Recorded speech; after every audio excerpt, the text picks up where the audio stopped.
Petco Park, a new beginning, let's go. Started back rocking the brown. Ever since we've been knocking them down. Baby said she wanna go to the game. Taught her how to say Padres gang. Started back rocking the brown. Ever since we've been knocking them down. Mitchell and Ness with the old school name. All of the homies holler Padre gang. Yeah, that.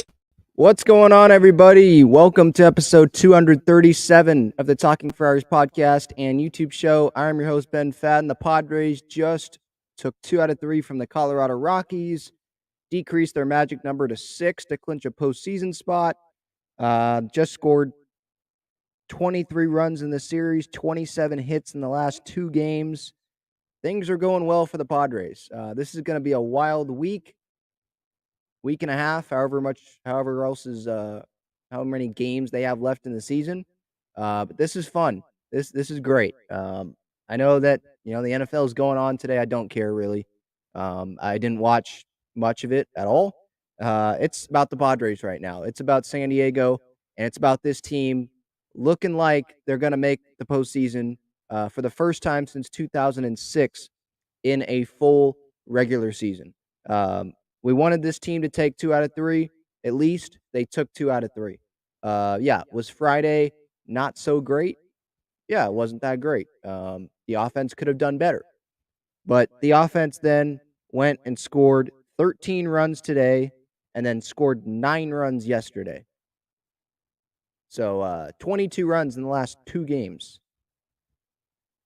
I think, right? No, that's not right. 22 runs in the last 2 games. 25 runs total. Sorry, I think I said 23 before. Math is not my strong suit. But today it was a great game today. Blowout win. You might look at like how the game played out and not say that it was a great win because they had a big lead. It was like 7-1 at one point, and then it got down to 7-5. But then the offense turned it back on and made it back into a blowout. And so that's really, really encouraging for me. And I think that should be encouraging for Padres fans as well. Yeah, Mike Clevenger, he didn't do that great today. 4 innings, 5 runs, gave up 8 hits. But he only walked 1 guy. And he's not going to be in the postseason rotation. If the season ended today, it would be Darvish, Snell, and Musgrove as those 3 guys in the wild card series.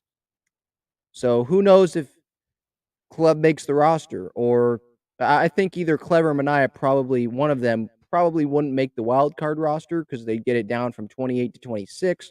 Liberato would be gone. So that's what I would think they would do.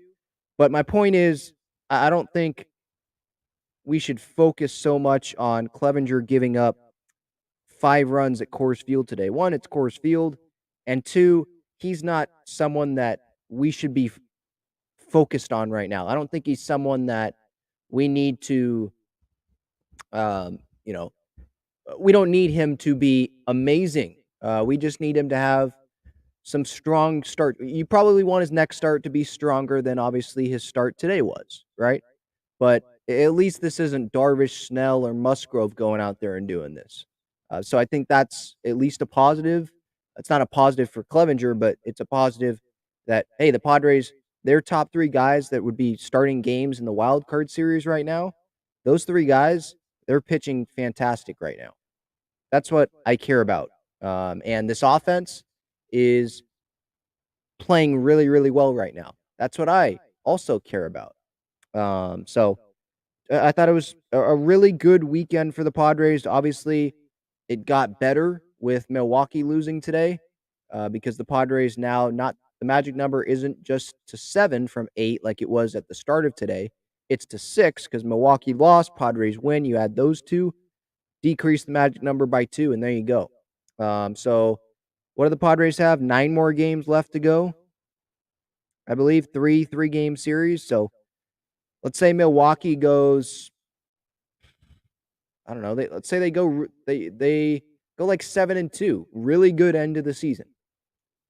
Well, the Padres, all they would have to do is go 4-6, I believe, or 4-5. 4-5 over the last 9 games to make the postseason. because their magic number is 6. And so you take Milwaukee's 2 losses. Let's say they go 7-2. Magic number's down to 4.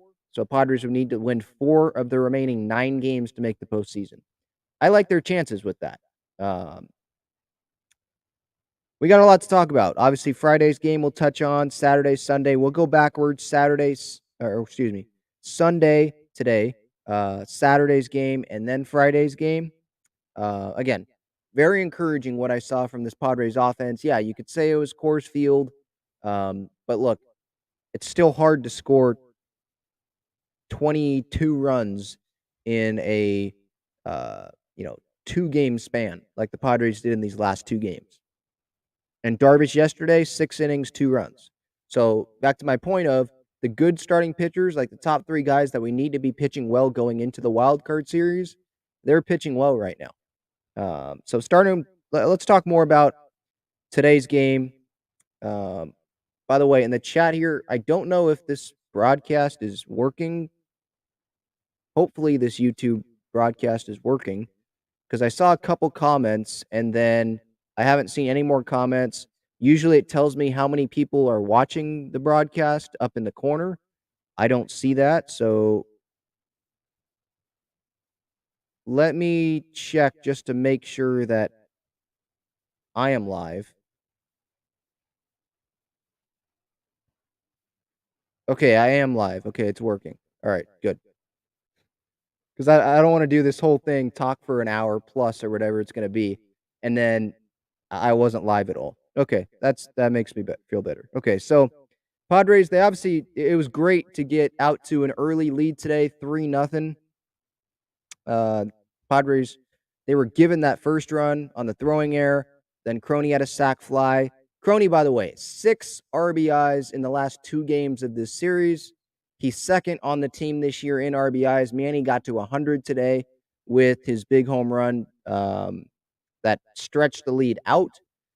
So anyone, there's still people out there that aren't like the biggest fans of Jake Cronenworth for some reason. They were the same people that wanted Jake Cronenworth to be included in that Juan Soto deal when I was saying no the whole time.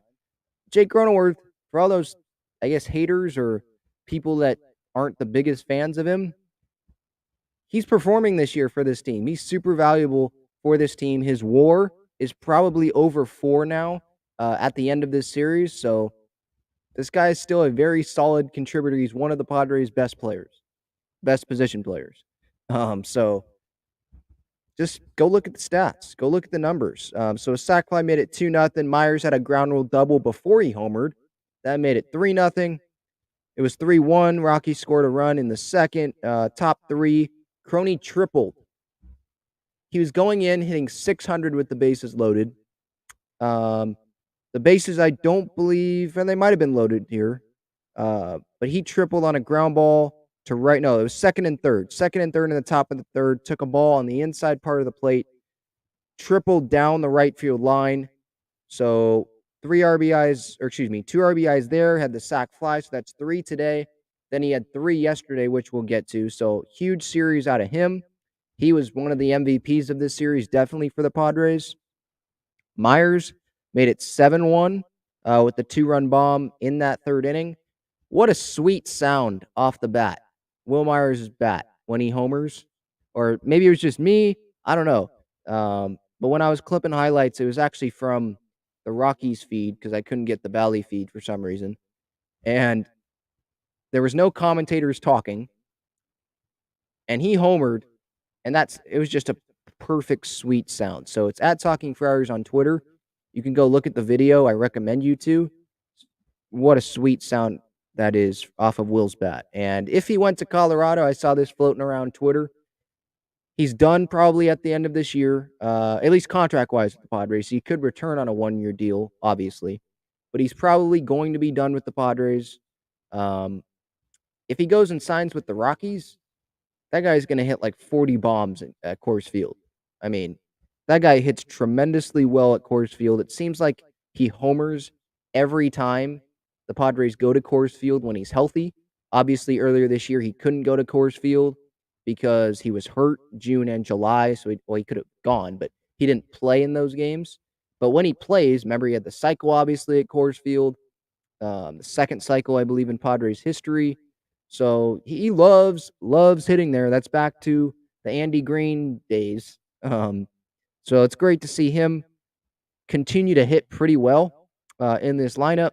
McMahon homered off Clev, made it 7-2 in the third, but in the fourth, or excuse me, in the eighth was when the Padres offense came back. It got to 7-5 when Steven Wilson was on the mound, but I believe all of those runs were charged to Mike Clevenger. So it's not that huge of a deal what Wilson gave up.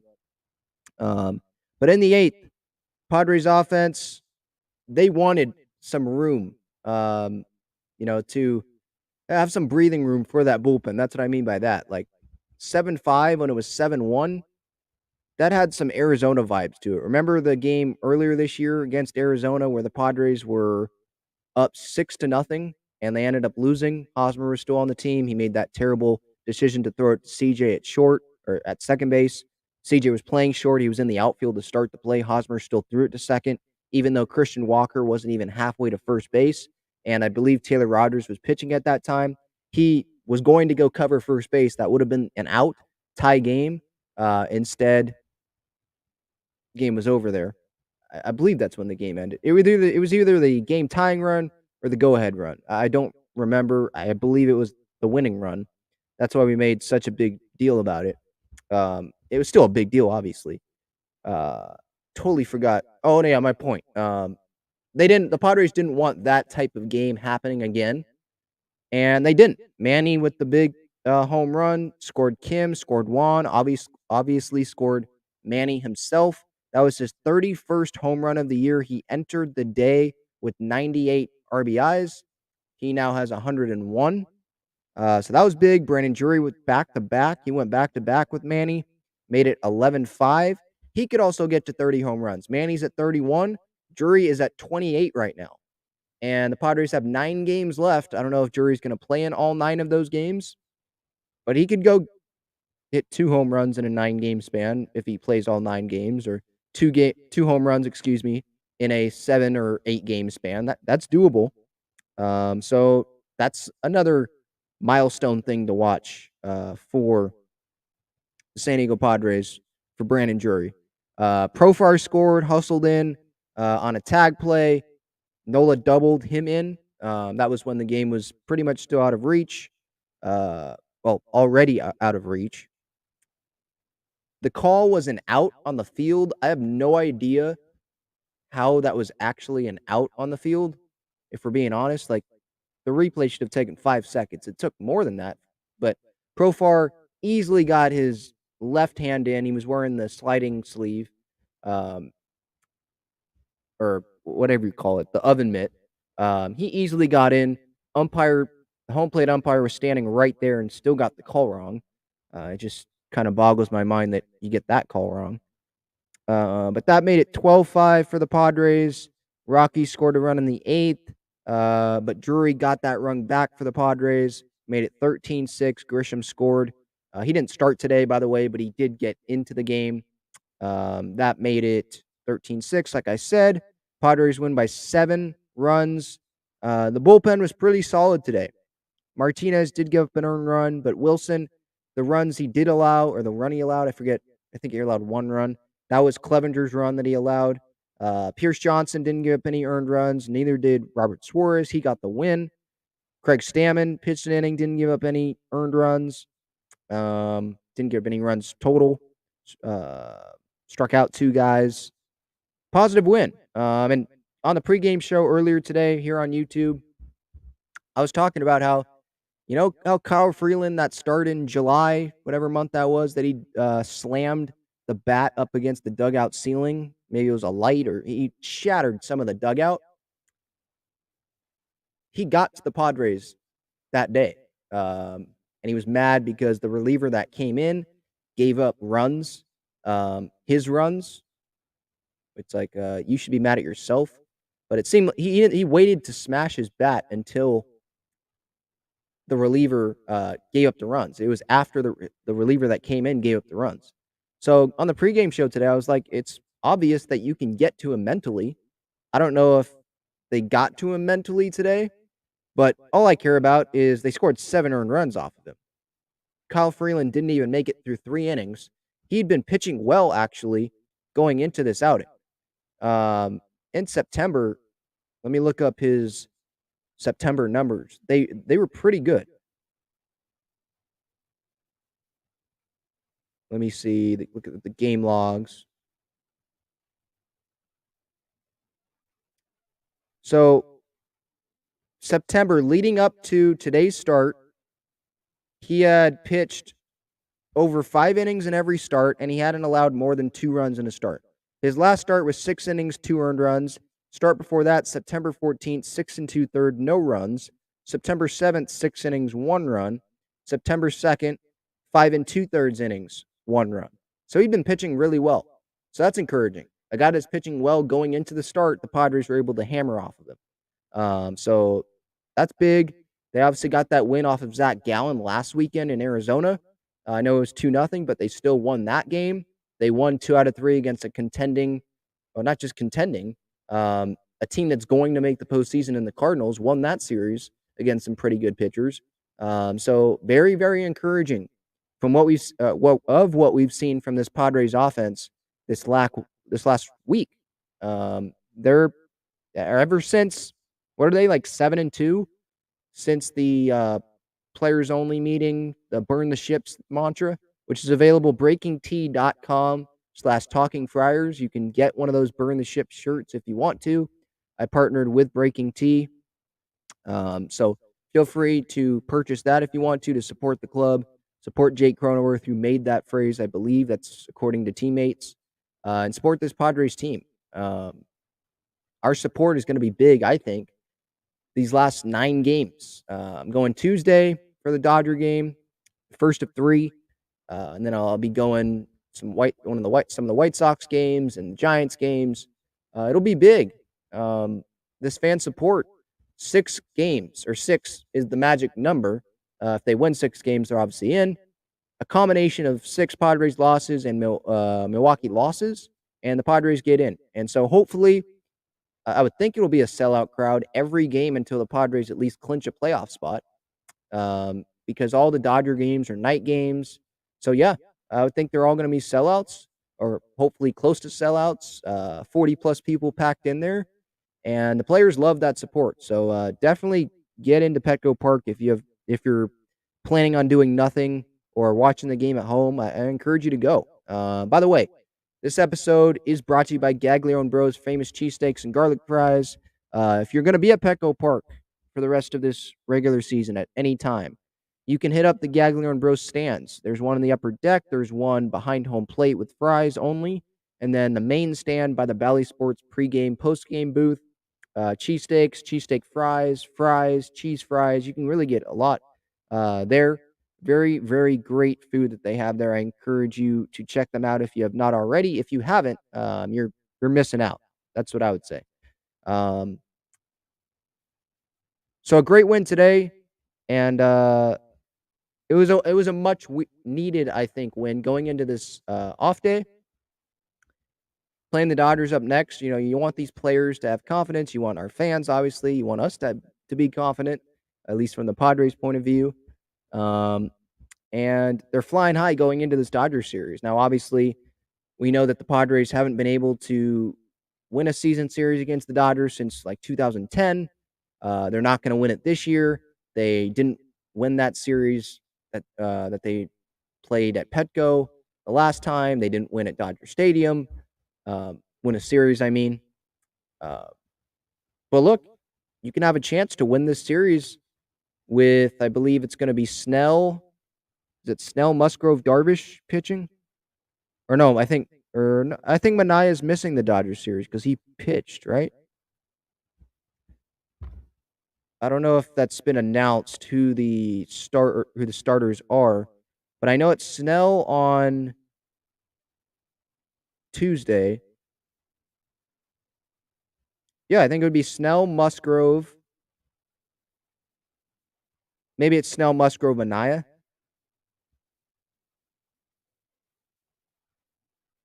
It might be Snell, Musgrove, Manaea for those 3 games. I think it's Snell and Musgrove for the first 2. So they have a chance to win this series. Dodgers, they're not playing for anything. Even though Dodger fans are probably still going to show up because there's for some reason a bunch of Dodger fans in San Diego, even though they grew up in San Diego. I still don't understand that. They're just bandwagons, but yeah, Padres fans, let's show out. Let's show out for this team that's about to hopefully clinch a postseason spot. Moving on to Saturday's game, another good one. Padres won this one by a score of 9-3. 10 hits on Saturday after or before having 17 hits today. Darvish thought pitched really well, 6 innings, 2 runs, and he was telling reporters, I don't know if it was before the game or if it was after the game yesterday, but he was telling reporters that, hey, I was ready for this challenge. Coors Field is a challenge for me, and I wanted that challenge, and he pitched really well. He rose that bar, if that makes sense. 8 strikeouts, walked 1 guy, 6 innings, 5 hits. Did give up a home run, but the bullpen pretty much did their job after that. Tim Hill did give up an earned run on a home run, but Garcia and Stammen did not allow any runs. When Stammen's pitching back-to-back days, it's either a good thing or a bad thing, right? A bad thing, if it's a blowout, you're pitching Stammen, blowout loss. But if it's a blowout win like this, might as well go pitch Stammen. Give Hader and everyone else like that, give those guys, the big guys, a couple days off if you can. And so some of these guys in the bullpen are going to get 2 days off. And so that is obviously a positive. And with the offense, everyone in the lineup except Bell and Grisham got a hit. That's good. There were some multi-hit games from Profar, Manny, Crony. Bell and Grisham did get on base. So everyone in the lineup got on base last night. Obviously, that's a good sign. I know it's at Coors Field, but I'd obviously rather have everyone get on base in a series than have a game kind of like Friday night, right, where you scored 3 runs at Coors Field, right? Crony was huge again, 3 RBIs. Manny had a double for the first Padres run in the third. Crony had that line drive to right field, the single. And then he had a single later in the 7th that drove in Profar and Soto. Again, people that wanted Crony traded in that Soto deal, they're kind of looking like dummies right now. At least that's my opinion. I know that everyone doesn't love him like I do, but this guy is a very valuable piece. He's a 4+ win player again this year, or at least he's going to be. I haven't checked the up-to-date numbers on that, but he definitely is going to be because he had a huge weekend, and he was at 3.8, I believe, was his WAR on Fangraphs. It was either Fangraphs or Baseball Reference. I forget which one. But it was 3.8 going into this weekend, I believe. And you have 6 RBIs. That's going to get your WAR up. Hassan Kim had an RBI single, drove in 2 runs. Grisham didn't get a hit, but he still hustled that one double play ball out to bring in another run. That made it 9-2. The game was over by then. But it was just a really productive night. I already touched on Darvish, 6 innings, 2 runs, continuing those quality starts. Let me check, by the way. Kevin Acee said in his newsletter something about Darvish and his quality starts. I might have deleted it. But he said something about Darvish leading Major League Baseball in quality starts.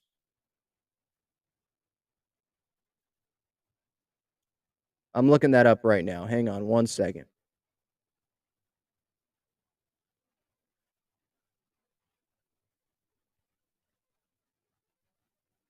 Yeah, there it is. Okay, so not Major League Baseball.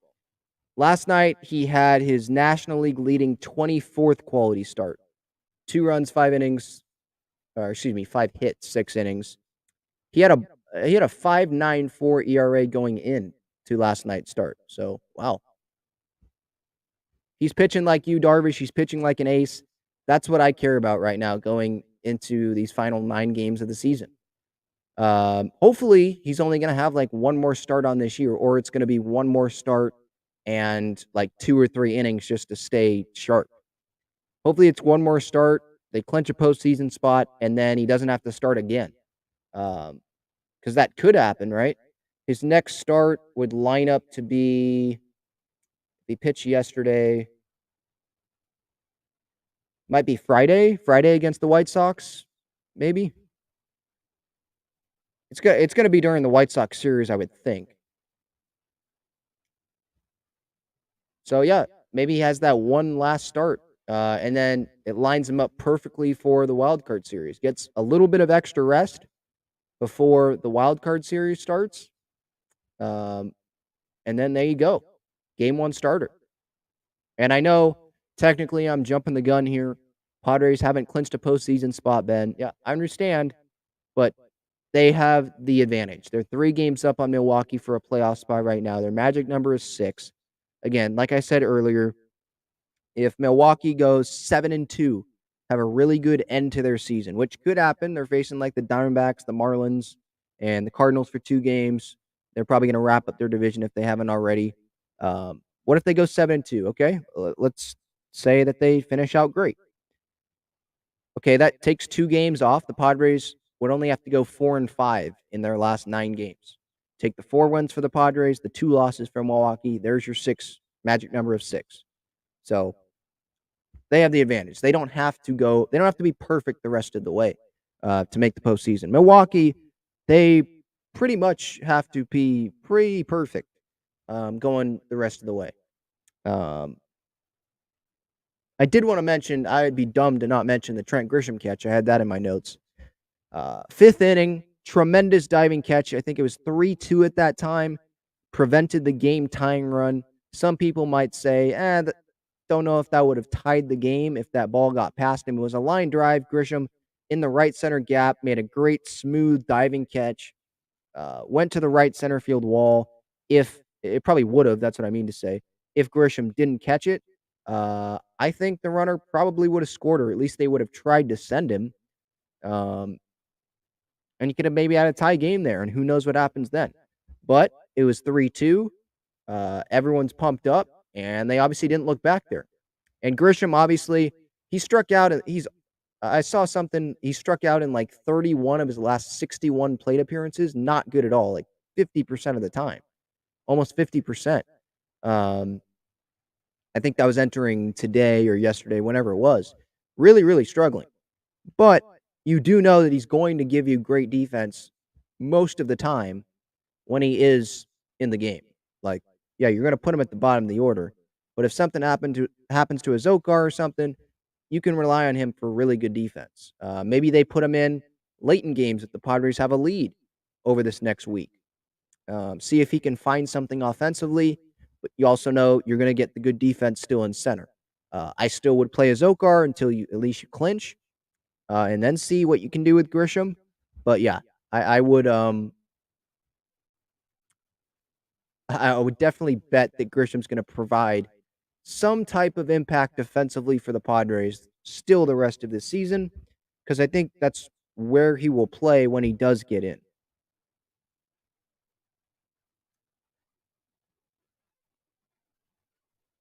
By the way, the Braves just beat the Phillies 8-7.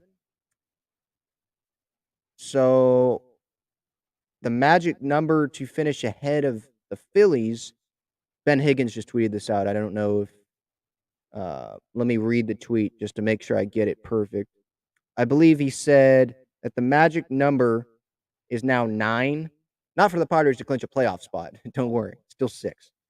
The magic number is 9 to finish ahead of the Phillies, because the Phillies have the tiebreaker over the Padres as well. I don't I I don't know. I don't think that they'd finish ahead of Philly, but they could. It's just 3 games harder. 3 combination of 3 Padres wins and Phillies losses harder, right? So that's up to date, or the up to date kind of scores. Again, Milwaukee lost, Philly just lost to the Braves 7-6. Padres won. So I can take a look right now at the wild card standings. So the Padres have a game and a half lead on the Philadelphia Phillies for the second wild card, and they have a 3-game lead on Milwaukee for a wild card spot. Right now, I would still think that they get the final wild card spot. Philly does have an easier schedule than the Padres. And to be honest, all I care about is making the postseason. Like, just get in. I'm confident. I'm very confident, actually, right now that the Padres will make the postseason. The way they're playing, starting pitching, at least the top 3 guys are pitching really well. And the offense, they're pretty much firing on all cylinders. So I'm confident in the Padres. I think with the easier schedule for Philly, I'd still give them the advantage for the second wild card. The 6th seed might work out better. The Padres just won a series against the Cardinals, who they would play if they got the 6th seed. And then if they beat the Cardinals, then they'd get to play the Mets. They wouldn't have to face the Dodgers until the NLCS. So if we're going based on who do you want to play, or what's your path, your best path, how long can you go without facing the Dodgers, who would be through the 6th seed? You play the 3 seed St. Louis, win that, play the 2 seed the Mets, and there you go. You win that series, then you play the Dodgers in the NLCS, assuming the Dodgers get there. There's been times, 2019, Dodgers, I think they won over 100 games in that season, and they lost in the National League Division Series to the Nationals, who ended up winning the whole dang thing. Juan Soto was on that team. So anything can happen. But if you're playing the Dodger game, like, don't want to face the Dodgers because we can't beat them yet, the 6th seed is probably where you'd want to go if you're a Padre fan. But for me, get in. I think they can beat Atlanta. They just lost Spencer Strider, I believe. I think they can beat St. Louis. I think they could beat any wildcard team that they have to face. All right, moving on to Friday's game. Padres lost this one 4-3. As I said in my series reaction to this game, this came down to the offense, I think. They went 1 for 6 with runners in scoring position, left 6 on base. There was multiple places where the Padres could have come through, like they did in Saturday's game, like they did in today's game, and they just didn't do that. Today, right, you had bases loaded, you had runners, 2 runners on, you had Crony come through with that triple, you had Manny come through with the 3-run home run for his 31st of the year, you had Drury hit a home run right behind him. Yesterday, with guys on base, right, you put the ball in play to force some errors by the Rockies. Tovar with the he just whiffed on that chopper. You made the Rockies pitch to Josh Bell with the bases loaded, and it was a walk. They couldn't throw strikes, so there's a free run. Like, you were able to take advantage when the Padres had runners on base. They just didn't really do that on Friday. Top of the second, Drury had a leadoff single. No runs came of it. In the top of the fourth, Crony had a leadoff walk. No runs came of it. In the top of the fifth, Manny had a double. I think there was 2 outs when he did double those, so it's not like they started the inning there. But Juan Soto was still up with the runner in scoring position. Nothing came of it. In the top of the 10th, because this game went into extra innings, thanks to Juan Soto, by the way, so I'm not going to get on him too much. All I'm going to say about Juan Soto is that there was that 1-1 pitch in the 10th that was, like, right down the middle, and he didn't swing at it. But I'm not going to be like, "You freaking dummy, why are you not swinging at that pitch?" Because it's Juan Soto, you know? I'm just saying I would have probably swung at that pitch. It just looked good. But he wouldn't even been in the batter's box in that situation if he didn't hit a home run to tie the game, whenever that was, in the 8th inning or something. So I'm not going to complain about Soto too much. Profar didn't look too ready there in that 10th inning. I think he struck out there, watched a couple strikes, swung and missed. He just didn't look, mentally there. But again, I know facing major league pitching is tough, so I'm not going to get too much or go too hard on him. He had another good couple games Saturday and Sunday, pretty much like the rest of the team.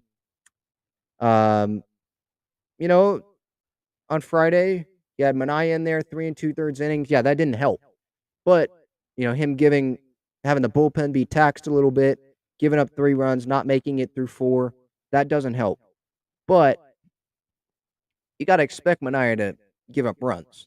In Colorado, like, that's a bad combination. Got to expect that. Padres probably expected that. Uh, Therefore, you got to score runs. You got to score like 5, 6 runs in that game. And that didn't happen. They scored 4. Morahone and no, it wasn't Morahone, was it? No, Morahone gave the walk-off. I'm not look, as I said in my game reaction, just looking back at this box score, I'm not too mad about the pitching in this game. Manaea, it is what it is. I still wish that he would have varied his deliveries. He hasn't done that since that Arizona start in like the second inning.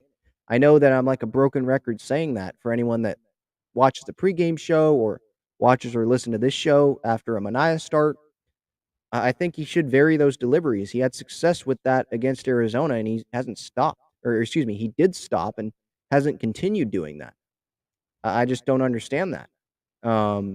Maybe he's not comfortable with it, but just watching him, it's a consistent delivery, which I guess is good, at least from just the eye test.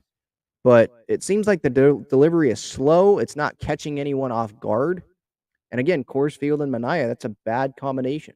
So the Padres should have expected runs being allowed, and they probably knew that they had to score a good amount of runs in this game, and 3 runs just isn't a good amount of runs, good enough.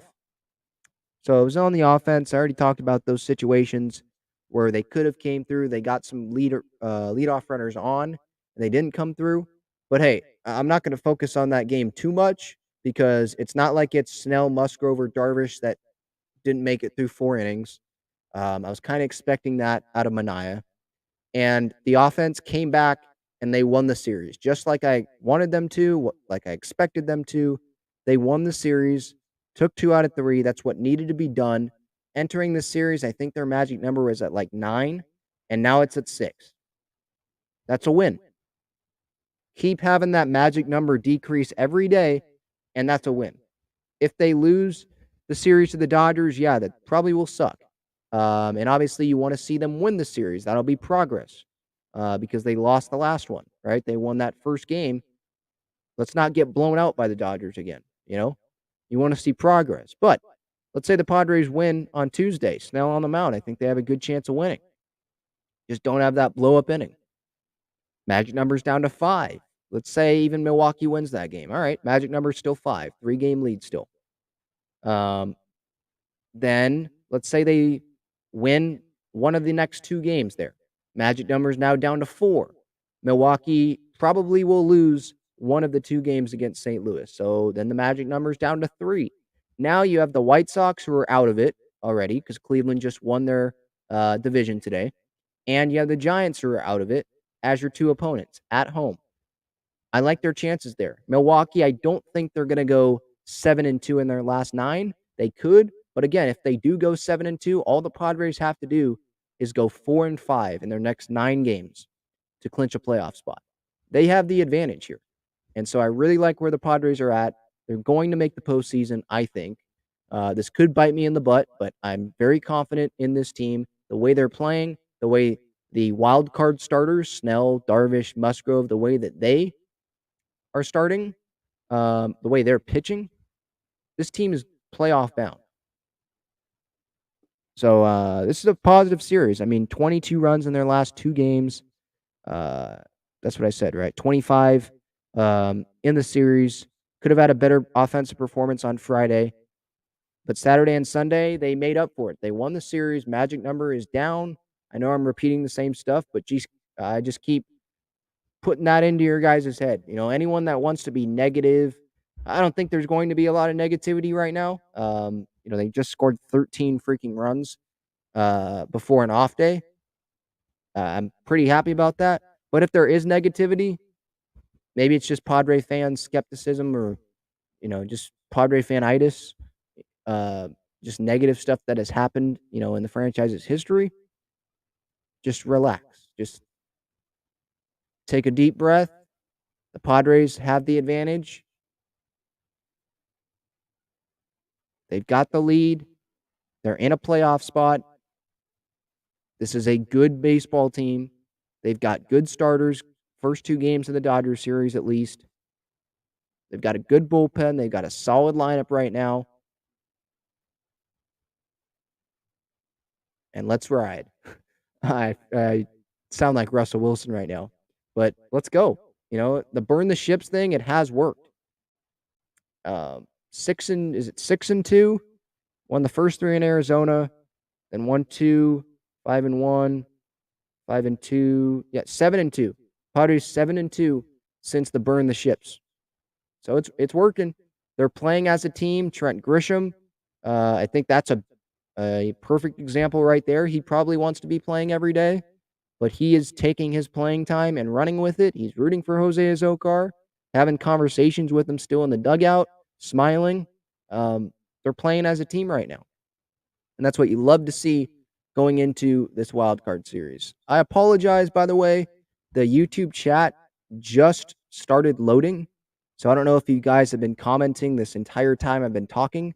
Notice I haven't answered any chat questions or comments or anything. I usually probably have already, but the chat literally just loaded. Like there was like 2 comments going in. And those were before I believe I started this stream. So I don't know what's happening there. Maybe that was just my end, Wi-Fi or something. But I will answer those chat questions right now. I agree with this, Michael. Let's carry this over to the Dodgers series. Comment was 40 minutes ago, so I apologize. But yeah, I agree. Carry it over to the Dodgers series. Good pitching, good offense, perfect combination. Yeah, JW, hopefully we can finally get a series win. He says, I'm feeling good going into the Dodgers series. Let's finally get a series win over the blue and gray. I think they have a good chance with Snell and Musgrove Tuesday and Wednesday. That's right. How did I not mention that? By the way, yesterday, Luis Garcia almost had the immaculate inning.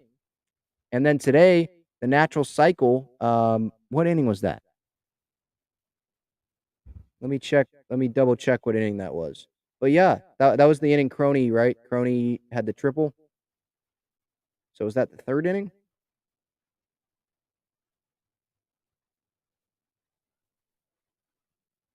Second, yeah, top 3. And it was in a row. Right? Let me go to the 3rd inning.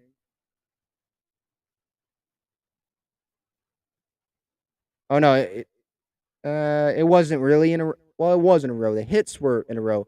Manny struck out in between Soto and Drury. But Soto singled, so there was the first one. Then Drury had a double. Crony had the triple that scored 2 runs. Soto and Drury. And now they needed a home run. Next batter will hit a bomb. What a sweet sound off that bat. I already said that in this episode, but I'm going to say it again. Yeah, so the natural cycle, the team cycle in the 3rd inning. Yeah, that was cool to see. And then they kept going with hits. I mean, Profar singled, Campy singled. And Kim lined out. He still made good contact there to end that. So, yeah, it was a good inning. It was a good great offensive performance. Yeah, this is a good point, BQ Sports. We won a series at Coors. Yep. That does not happen all the time. They were 1-6, I believe, going into this series at Coors Field. I know it was a different team those first 7 games, but still, it feels good to win a series at Coors Field, and it especially feels good because the magic number keeps going down, right? You want to win series right now and get that playoff spot clinched.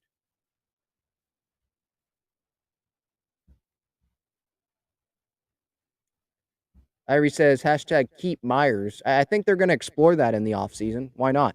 If he's willing to accept this pretty much same role that he has right now, hopefully Profar doesn't exercise his player option and he stays, finds something in center field. I don't know if Zokar's the actual answer. Feels more like short term just to finish the season, and he's hot. His 8-game hitting streak did end today, but he still had an 8-game hitting streak. He's hitting better than Grisham is. You would think that Grisham's still the starting center fielder going into next year. You'd think they'd give him that chance because he has the power. They still like his potential. They probably view his potential as higher than Zokar's, the ceiling, the scout term. But you'd like them to probably find a better option in center field.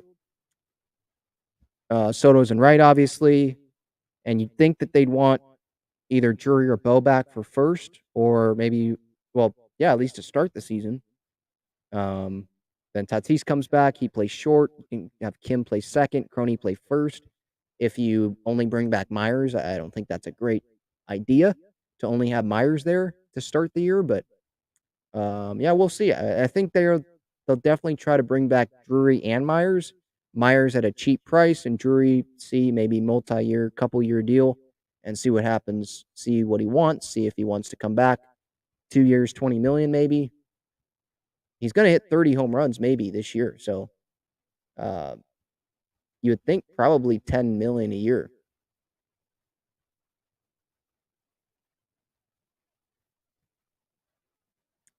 I agree with this comment. When it's all said and done, Manny is the man. 30 plus home runs, 100 plus RBIs. He has been amazing this year for the Padres. So yeah, I agree with that. He's definitely a team MVP. And Padre fans like myself, we can make a case that Manny should be a top 3 MVP finalist. Goldschmidt, what's in common here with these guys? Goldschmidt, Arenado, Betts, Freeman, right? Those are like 4 names that I keep hearing in the National League MVP conversation. But the thing is, Goldschmidt has Arenado. Betts has Freeman. Freeman has Betts.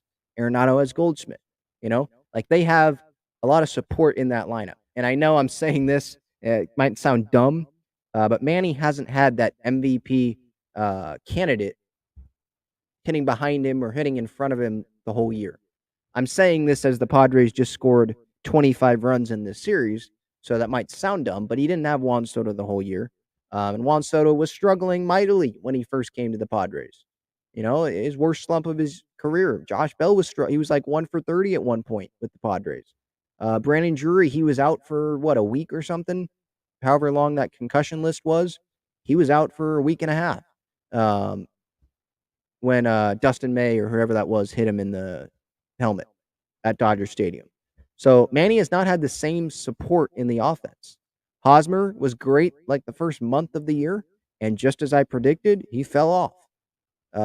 Crony didn't have the best start. As much as I love him, he didn't have the best start to 2022. By the way, Greg Garcia talked about that, episode 236. It's out now, this YouTube channel and on podcast platforms. The interview I did with former Padre Greg Garcia. Greg was talking about how proud he was of how Crony battled back this year. He didn't have a great start to the season, but then he turned it around. Obviously, that big Cubs series that he had, he probably should have won Player of the Week that week. Goldie still won it. But, Jake hasn't been great the entire year offensively. There was at one point, I think he had the worst batting average at home. As much as that pains me to say, he had that title at one point in Major League Baseball. Worst batting average at home in baseball at one point this season. So Manny has not had that same support that Goldie and Freeman and Betts have had. He's not on a 100-plus win team. I don't know how many wins the Dodgers have right now. They're pretty sure that they're at 100 or at least over 100. He hasn't had the same support, but the Padres are still a playoff team. Yeah, Dodgers have 106 wins. They beat the Cardinals today 4-1. So in terms of valuable, the MVP, most valuable player, you take Manny off the Padres. I don't know if they're in a playoff spot, to be honest. This is not updated WAR because it's Baseball Reference, but Manny Machado's WAR so far this year is 6.3. The Padres have a 3-game lead on a playoff spot right now. That's a difference. That's the difference,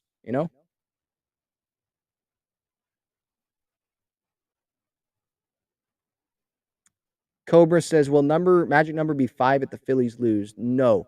So I know this was at 426, so I probably already have talked about this, but for someone just tuning in, the magic number is still 6.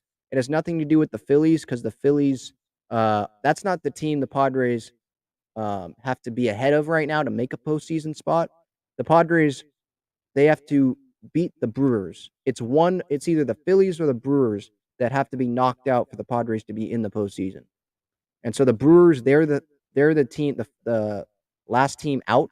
So they have, if there was 4 wild card teams, they would be the 4th, if that makes sense. So the Padres have to worry about where the Brewers are. And the Brewers are 3 games back of the Padres. That's where it is right now. The Padres, as I said earlier, they have the second wild card. So the Phillies have, excuse me, yeah, they have the second wild card. The Phillies have the third wild card, the final playoff spot. Regardless of what Philadelphia does right now, if Milwaukee still is outside the playoff picture, the Padres are in. So it's not what about the Phillies do right now for the Padres to clinch a playoff spot, at least how the standings look right now. It's about what the Brewers do. Leonardo says, "Are you going to the last game of the season? Is that the Wednesday game? I might be. I think so. I haven't looked that far ahead yet."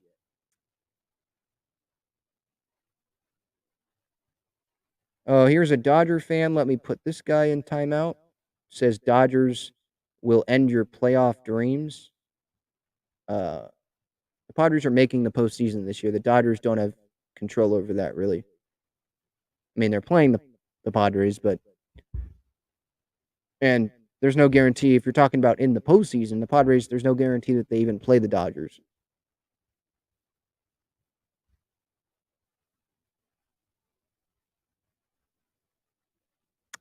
Lou, pretty good question here. What do we do with Manaea, he asks.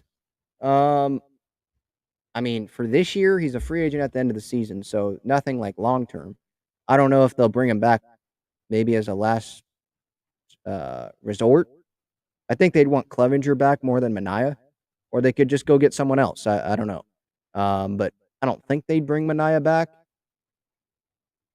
But Bowmel knows him, so maybe he does and believes that he will bounce back. I don't know. I'm not that much in favor of bringing Sean back, at least right now. I mean, my mind could obviously change in the offseason, but I would think it would be his last year with the team or his only year with the team. I think he wouldn't be on the wild card roster. I think Clevenger would be. And I think him and Liberato would be off the roster to get it from 28 to 26. Some would say Stammen, but then if you're going to take Stammen off, wouldn't you want like Chris Matt or another reliever on there? So I don't think Manaea would make the roster. Just that's my gut right now.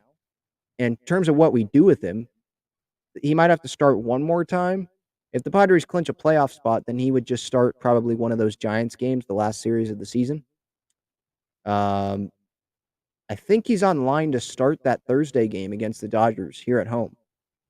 So maybe you start him then, and then, or maybe he's skipping the Dodgers series. I don't know.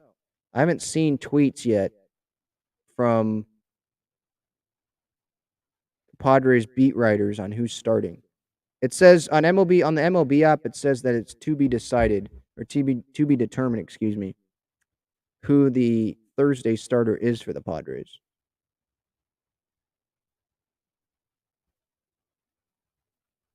Yeah, I don't see any tweets from any reporters or anything saying who starts Thursday. So Manaea, I think, is on track to start Thursday.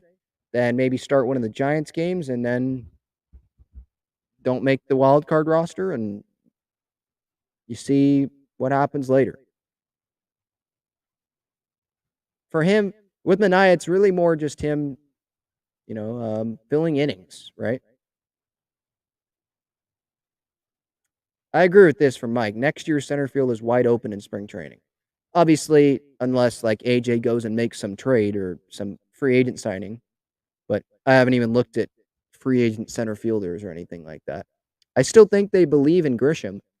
I just don't think that's the best plan to have Grisham Azokar again as your like center field plan.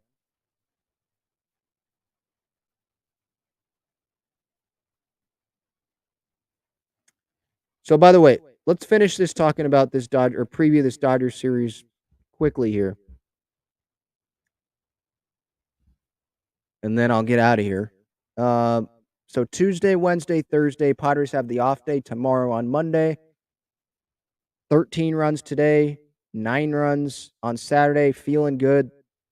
Got Snell on the mound on Tuesday against Tyler Anderson. I like that matchup for the Padres. I really do. I think they can win that game. Joe Musgrove is on the mound on Wednesday. That's at 6:40 against Julio Urias. All 3 games, by the way, are at 6:40, so that's including Thursday's game. Usually last game of the series is a day game, but the Padres, they stay at home. They have 9 games. I think it's 9 straight games, actually, with no off days. Their last off day is tomorrow. 9 straight home games to end the season. So that's good. And then they will go on the road, assuming they make the postseason as a wild card team. Whether that's the second wild card or the third wild card, they'd go to either St. Louis if they're the 6th seed, or they'd go to would it be Atlanta for the if they're the 5 seed. So that's the series. Look, I think they can win the first 2 games of it if their offense shows up. But I think that's a big key because I'm confident that Snell and Musgrove will pitch well. Obviously, with Snell, well, both of them didn't have that. They didn't have their best starts against the Dodgers last time out. But I think that they are pitching better, and they're going to look at the video, study what went wrong. I don't think Musgrove is going to throw hanging sliders to Justin Turner and Chris Taylor again, back-to-back at-bats. I think he's going to be better than he was his last start against the Dodgers. And so I think they have a better chance of winning this series. If they win this series, that is a huge win. Obviously, their magic number would be down to at least 4 and maybe 3 if Milwaukee loses one of those St. Louis games. I'm not even like, I'm not expecting a series win. I'll say that now just because they haven't done that yet. If they can get a series win against the Dodgers, then I will put the expectation of, or at least maybe think about having the expectation be winning a best of 3 series against the Dodgers. But right now, that's just not where I can do that because they haven't done that. I don't think they done that this season. I don't think they've done that this season against the Dodgers. So my expectation in this series is that they're competitive, that they don't get swept, so they win 1 game, and they're competitive in all 3. I think that's progress at least. And maybe that's like a loser mentality. Hey, you're expecting a series loss. But as I just said, I can't realistically tell you that my expectation or that this team needs to take 2 out of 3 against a team they haven't been able to take 2 out of 3 or win a regular season series against. They haven't won a regular season series against the Dodgers since 2010. Let me look, by the way, at this team. I don't think they've won a series, just a series period, against the Dodgers at all this season. So I'm not going to go expect them to, even though their bats are hot and the team is playing better than they were entering the last Dodger series, if I remember correctly. It's just dumb of me to expect the Padres to do something that they haven't done, against the best team in baseball, probably. So what I want is at least 1 win and be competitive in all 3 games. That's something that they weren't in the last series against the Dodgers. I'm looking. So they lost the first series they played against the Dodgers. Lost the second series they played against the Dodgers, 3 out of 4. Got swept by the Dodgers in August. And September 2nd through the 4th, lost that series. And September 9th through the 11th, lost that series. So they have not won a series against the Dodgers yet this season. So I just want them to be competitive in this series and keep getting that magic number down. Hopefully the magic number is down to at least like 4, 3, hopefully by the end of this Dodgers series. Get some help from St. Louis, who Milwaukee plays, I believe, next, and win one of these games. Just keep making progress towards clinching that playoff spot. Hopefully they can clinch that playoff spot against the White Sox this weekend at Petco. All right, I think that's going to do it. Talking Friars, episode 237. I'm your host, Ben Fadden. Padres, encouraging series against the Rockies. Great weekend, I thought. Yeah, Friday could have been better, but they finished it off with a great offensive outburst. 2 great offensive outbursts. Saturday and Sunday. 9-3 on Saturday win. Then won 13-6 today. Magic number is 6. 3-game wild card lead on Milwaukee for a playoff spot. Game and a half lead on Philadelphia for the second wild card. Enjoy the off day tomorrow on Monday.